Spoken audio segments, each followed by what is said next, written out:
Olá pessoal, aqui é o professor Bruno Moretti, de Atualidades da Escola em Bom Português, e hoje vamos fazer um vídeo muito especial com o meu amigo Zé Renato, professor de Filosofia, e vamos tratar, né, Zé, de um tema muito polêmico que vem sendo muito tocado pela mídia aí, né? Com certeza.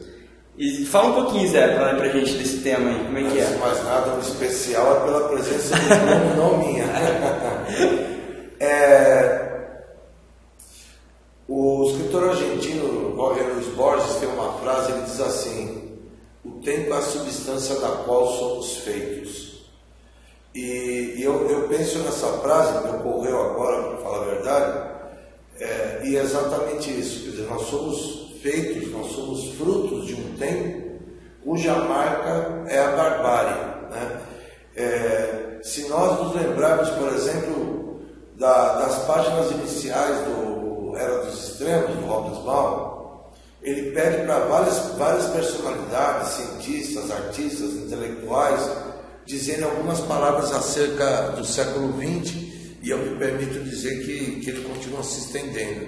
E todos são categóricos em afirmar que é o século mais violento da história da humanidade. Quer dizer, como nós estamos aqui a tratar de um tema contemporâneo, muito próximo nosso, cujas, digamos assim, as fases mais agudas se apresentam a partir do século XX, eu entendo que ele é palpitante, que é importante e que, independente de qualquer coisa, é fundamental que os jovens conheçam, entendam para posicionarem, para construírem um juízo e não ficarem à mercê de opiniões distorcidas que eles recebem via aí os meios de comunicação. Eu acho que então vocês já perceberam qual tema nós iremos tratar, que é os conflitos ali na Palestina, entre Israel e os palestinos.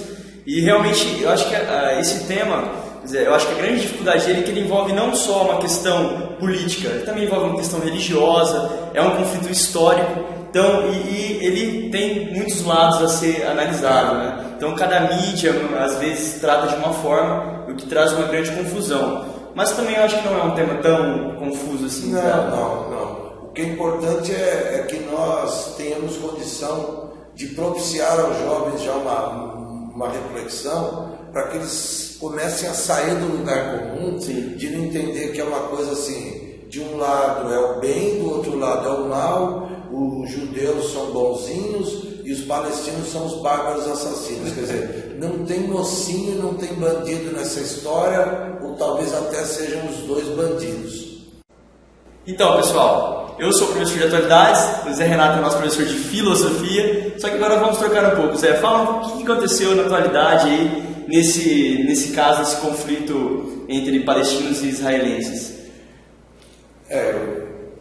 A meu ver, quer dizer, os problemas do século XX para cá agravam-se a partir do momento em que, a título, digamos, de uma indenização por tudo que os judeus sofreram no Holocausto, a ONU cria o Estado de Israel, todavia deixa de lado, se recusa a criar o Estado palestino.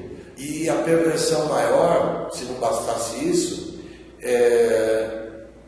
os judeus, que são um número menor populacionalmente falando, ficam com um percentual maior de terras, e em contrapartida os palestinos, ao contrário, além de não terem um Estado que lhes era de direito regulamentado, instituído, tem uma quantidade de terras menor com uma população maior. Quer dizer, esta é, ao meu ver, já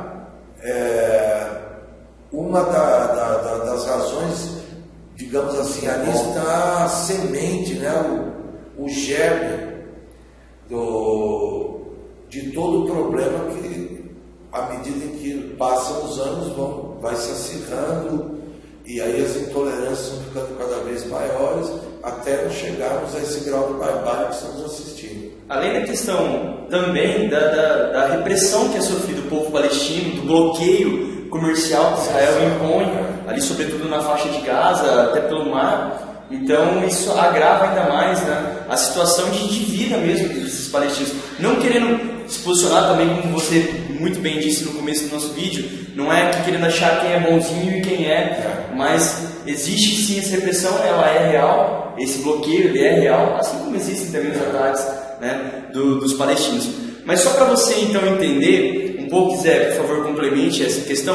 Como eu disse também no começo do vídeo, esse conflito ele é histórico e é importante para você, vestibulando, entender um pouco da história deste conflito, então, para você compreender onde chegamos, né, Zé? Para você não ficar com uma análise apenas superficial. Para não pegar toda essa história, vamos começar lá pela segunda diáspora, que foi o quê? Quando os romanos invadem essa região e os judeus eles são espalhados pelo mundo. Então o judeu ele perde o seu estado, a sua territorialidade, pelo leste europeu ele começa a espalhar então pelo mundo. E qual que é o início do conflito, desse conflito entre Israel e Palestina? Foi quando esses judeus então, que estavam espalhados pelo mundo, criam um movimento que é chamado de movimento sionista, que é o que, Zé? Os judeus eles começam a fomentar essa ideia de retomada do seu território, né, do território que então estava ocupado pelos árabes. E uma coisa que é importante, né? Permanentemente, né? Isso está consagrado na história do povo judeu, que eu vejo como um absurdo grau de arrogância. Eles se autodenominam os escolhidos. Eles têm dinheiro para a terra prometida. É importante que se diga, eu não quero absolutamente que ninguém me veja como antissemita, nada disso. Eu tenho horror de qualquer tipo de segregação, de xenofobia, de racismo. Mas essas questões têm de ser apontadas.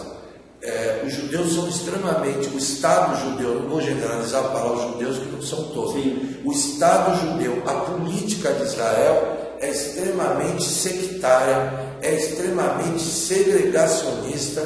Os judeus são extremamente intransigentes e não aceitam a negociação.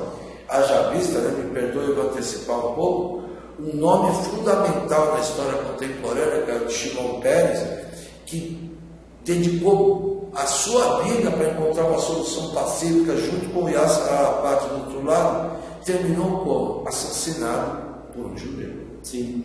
E continuando essa questão histórica, cronológica dos judeus e dessa região, então em 1948, depois desse movimento sionista, a ONU, nossa grandiosa organização aí pacifista, né? Ela cria então o Estado de Israel.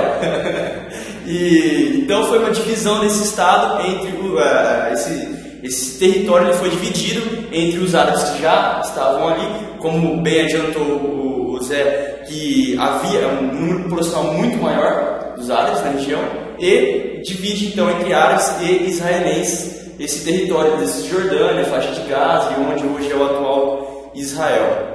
Então, e desde essa criação, isso é importante que se diga também, desde essa criação do Estado de Israel, o próprio Estado ele vem ampliando o seu território ano a ano, né, Zé? Isso é uma expansão que o mundo inteiro percebe que vem acontecendo, uma expansão forçada, a mão armada que se utiliza de um aparato, um embasamento ali de força militar americana, inclusive, enfim, de outras influências. E em 1967 ocorreu o que foi chamado de Guerra dos 6 Dias, que quando realmente o Estado de Israel avança sobre o território e os árabes ficam acuados ali, sobretudo no que é hoje a faixa de Gaza e algumas partes ali da Cisjordânia.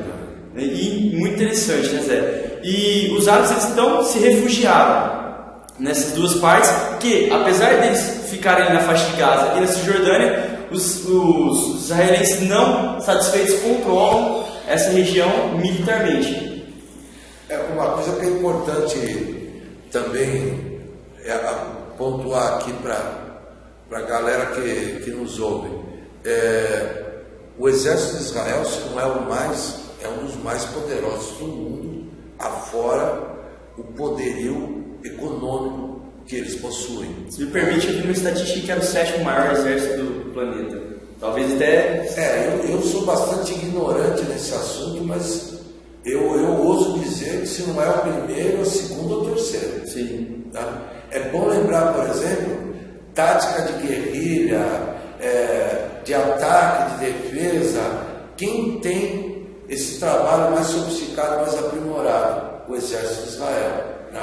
Estou me lembrando aqui de uma passagem do filme Tropa de Elite, no qual o Capitão Nascimento comenta, né? Que para que o BOPE fosse construído no Rio de Janeiro, os policiais fizeram treinamento em Israel. Né? Quer dizer, os caras nascem, como se diz, né, com sangue nos olhos. Os caras nascem pensando o tempo todo na guerra, né? E em aniquilar o árabe, agora em particular o palestino. Eu só queria, Bruno, me permita aqui voltar rapidinho, quero chamar a atenção para um detalhe importante. Quando você tratava da criação do Estado de Israel, pouco depois da criação, em 1947, isso está retratado no filme da Margaret von Trotta, chamado Hannah Arendt, sobre a filósofa judia alemã, que fugiu da Alemanha, né, perseguida pelo nazismo e morava nos Estados Unidos, missionava em Nova York, recebeu um convite da revista New Yorker para, como observadora, produzir matérias a respeito do julgamento do Adolf Eichmann, que era o general da Gestapo que havia sido preso na Argentina. E eles levaram o cara para Israel e o julgamento foi uma verdadeira barbárie, isso descrito por uma filósofa judia, né? Inclusive isso é objeto do desenvolvimento de uma das teses mais importantes da Hannah, que é a questão da banalidade do mal. Para lembrar o que eu disse agora há pouco do sectarismo, da intransigência, da intolerância do Estado judeu, Ana, uma judia, uma brilhante intelectual, uma mulher extremamente corajosa, passou o resto dos seus dias, ela morreu em 1976, odiada pelos judeus, porque ela ousou contestar os métodos usados pelo Estado de Israel, que, ao meu ver, não se diferenciavam, e hoje, mais do que nunca, não se diferenciam em nada dos empregados por Adolf Hitler e pelo Terceiro Reich. Sim. E no começo dos anos 2000, eu acho que nós tivemos um momento que talvez chegou mais próximo de um acordo de paz. Em 2005, Israel recua, o exército devolve a autonomia política, pelo menos para a faixa de Gaza, não para a Cisjordânia, mas pelo menos para a faixa de Gaza, né, para o povo palestino, que em 2006 elege pelo voto popular. Bom que se diga, porque quando a gente fala do grupo Hamas, a gente tem aquela ideia de que é um grupo palestino que está à força, mas ele foi eleito pelo voto popular e é um grupo que para eles é um grupo político, então ele assume em 2006 o controle político da faixa de Gaza. Só que Israel já, em 2007, se intromete e não reconhece o grupo Hamas como um grupo político, mas sim como um grupo terrorista, acusando o Hamas de atingir com foguetes Israel e retomar esse confronto, né, que se estende até hoje. Se você me permite, eu vou te interromper rapidinho. Como os judeus têm um poderio econômico absurdo, e como os judeus, isso as estatísticas aí comprovam, detêm boa parte dos meios de comunicação mundo afora, eles conseguiram colar no Hamas o estigma de terrorista, quer dizer, eles são terroristas. O que o Estado de Israel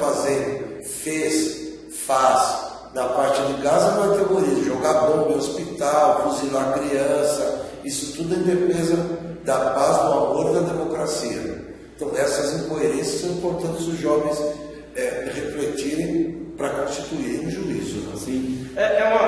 O Israel faz um tipo de guerra e o Hamas faz outro tipo. Não que também não faça, sim, mas são outros modelos, né? Que é ali uma força com certeza desproporcional. Tá? E é bom a gente entender os dois lados. O lado palestino, o que os palestinos eles procuram? Buscam então essa liberação do bloqueio realizado por Israel, bloqueio econômico ali, até de transição, né, Zé? O palestino não pode sair da fronteira ali em qualquer momento, ele precisa ter uma liberação do povo de Israel, e o povo palestino também busca recuperar essas terras, que foi tomada, que foi imposta pela ONU, e que o Estado de Israel cada vez mais se expande. Logicamente eles pertencem. Sim. E, por outro lado, o discurso de Israel é que o Hamas é considerado uma organização criminosa, uma organização terrorista, e que os palestinos fazem terrorismo matando sem nenhum tipo de motivo o povo israelense. Então, esses são os dois lados.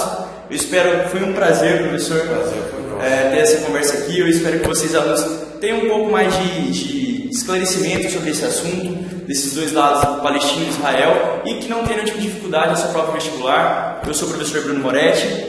Professor Zé Renato. E espero que a gente tenha outras oportunidades dessa dobradinha. Com certeza. Valeu, pessoal. Escola em Bom Português e até o próximo vídeo. Tchau, um abraço.